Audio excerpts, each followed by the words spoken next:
So do you see the misalignment? And when you will be tempted to think, but that is a personal choice. Someone is just, choosing to misalign. That is not actually a personal choice.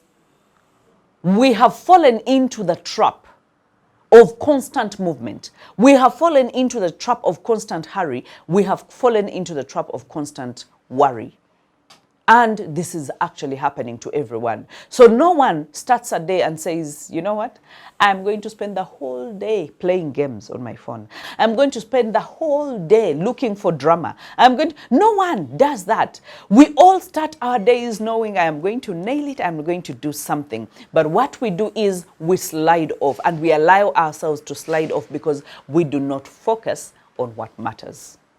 And that is what we are talking about today. We do not focus on what matters. Otherwise, if you said, okay, I am focusing on this, and I'm not going to spread myself everywhere. If I can get this one thing done today, it will push me in the direction of my dreams. It will push me in the direction of success. It will push me in the direction of growth. So even if I am going to spend 5 minutes, 10 minutes, 30 minutes or 20 minutes on this, but it's going to push me in the direction. In the mentorship, again, I refer to the mentorship because these are the collective lessons and collective kind of talks that we usually have. I remember when I started the mentorship, I used to give them videos of over 30 minutes to actually watch, or even a full hour to actually watch. And so some of them, because so many of them are working and so many of them are mothers, are fathers, they're professors, they're engineers, they're lawyers, most of them were like, you know what, my schedule cannot allow me to actually have a 30 minutes block to watch the whole video and finish it. And so most of them actually made a special request. Remember, I started the course with that much long kind of videos for them to watch.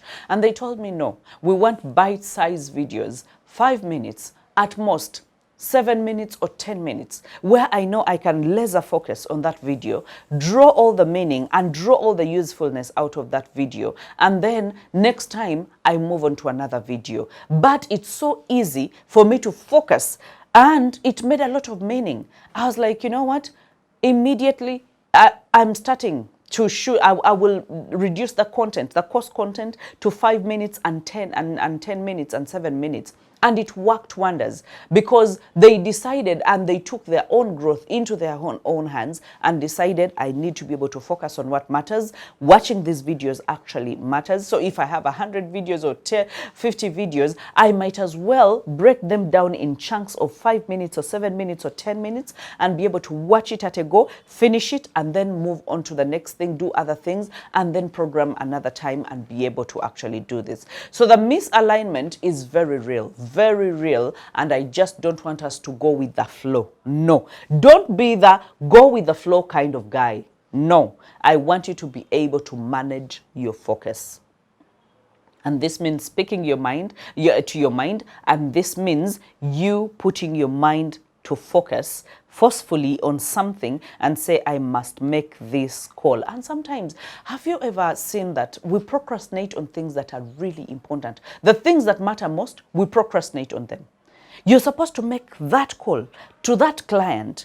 And that call, by the way, it's possible that it's going to bring a lot of money. But some of us hide in, I'm an introvert, I don't have enough confidence, So we make a lot more excuses. And, we talked about the excuses the mind will give us when we are about to step into our next level. If you didn't, then go back to my YouTube channel and be able to watch it.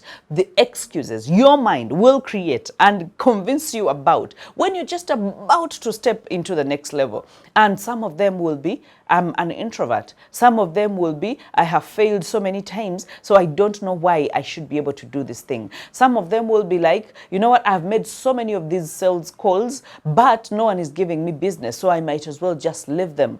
And you walk away at the verge of a breakthrough. And that is what so many of us have done. So I want you to keep these things in mind. I don't want to continue with my random thoughts that I penned down, but I want us to cross over into the reminders that will help you to actually focus. And One of them, if you can't find something, time to do something, you are already communicating that this thing is not as important. So I want you to evaluate yourself. If you can't create time, if you can't create focus, if you can't manage your focus, you are saying, without saying, that this thing is not as important. It's like you giving me an excuse as an employee. You give me, your employer, an excuse of not finding time to do that particular thing. I don't want to manage your time. That is not my job. And I don't want to listen to your excuses either. And not because I'm a bad boss or because I'm a bad employer. No. But because I want you to grow.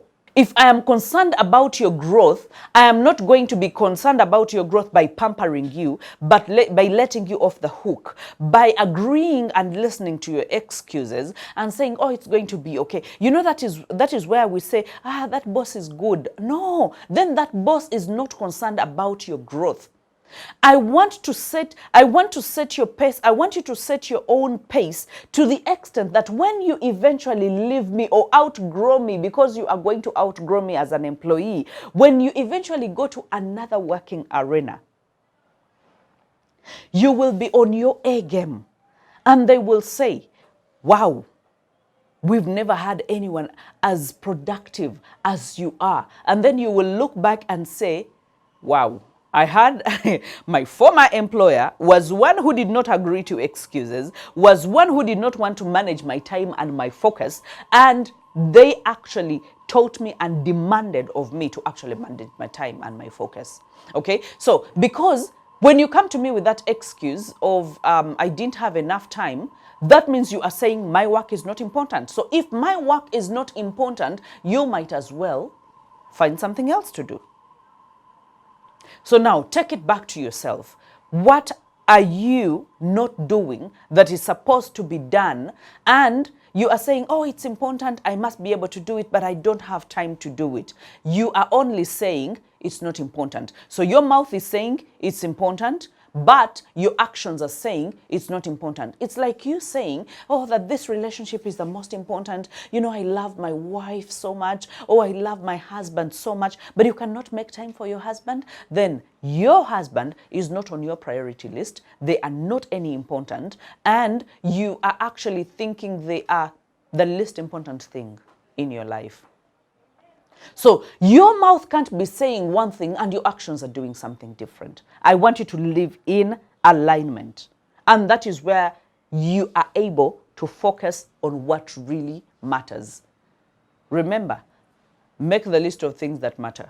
If your wife really matters, if your husband really matters, if your job really matters, if your children really matter, ask yourself, okay, am I doing what I am supposed to do for the things that matter? Am I focusing on these things? Or my mouth is saying one thing and my actions are saying one thing. My mouth is saying my children are really important and my actions are saying they are not important. It's not important.